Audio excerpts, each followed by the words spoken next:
Hey Juju Bean fans, and if you're not a fan yet, that's okay. I actually challenge you to go on over to our website at jujubean.com, try one of our coffees, just order one thing. I guarantee you're gonna love it. Top quality coffee, you gotta head over there. Okay, so I'm going to show you guys a little bit of cold brew today, so let's dive right in and see. Oh, and I wanted to point something out here. Yes, I am in Hawaii again. How about some fresh bananas there? They're called apple bananas. Anyways, great stuff. All right, let's dive right in. You're wanting a really good quality cold brew. Basically, you got to choose your beans first. I'm going to choose the character from our website on this particular one, and going to grind up some beans. So what you want to do is you want to get your grinder, get it set up for.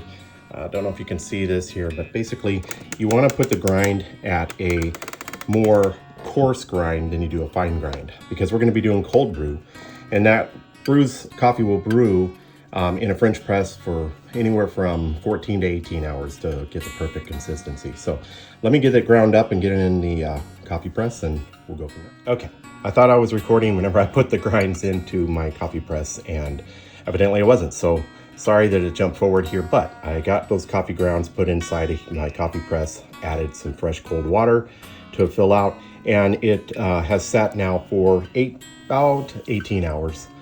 So I'm getting ready to go and press this coffee. One other thing I forgot to mention to you is that if you want to get the perfect consistency of a cold brew, go with a 2-to-1 ratio. So if you use a cup of ground coffee, then you're going to use 2 cups of water.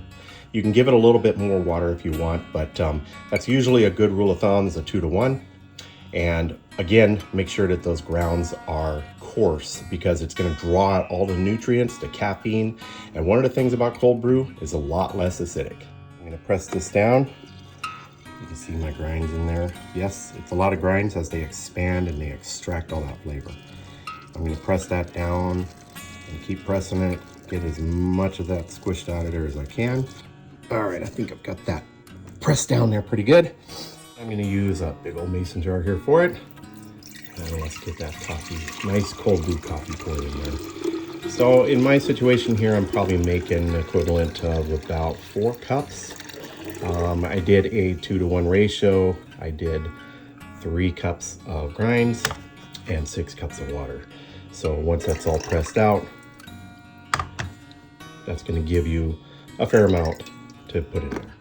I'm trying this silk almond milk today, vanilla flavor, just to give it a little bit of a hint to it, to go with the character here, as it is a medium to dark roast. And it really just depends on how much you want to put in, as to how much light you like on your coffee. I'm going to go a little on the darker side, but that should give me a pretty good amount. A little stir here. Now, of course, you can add some sweetener and stuff like that if you would like to your mixture, depending on the likeness of what you want. I don't like to add the sweetener. I think there's enough sweetener in the silk milk. So anyways, I'm gonna put this in. Next step, basically, gonna cap this off. I'm gonna let it sit in the refrigerator for probably about 2 hours or so, till it gets cold enough for me to be ready to drink it, and add some ice, and you can add some other flavors and stuff like that if you'd like to your coffee, but that's a very simple cold brew. Thanks everybody for watching, and don't forget, please get on over to jujubean.com. You gotta try our coffee out. I guarantee you're gonna love it. Thanks, have a great day.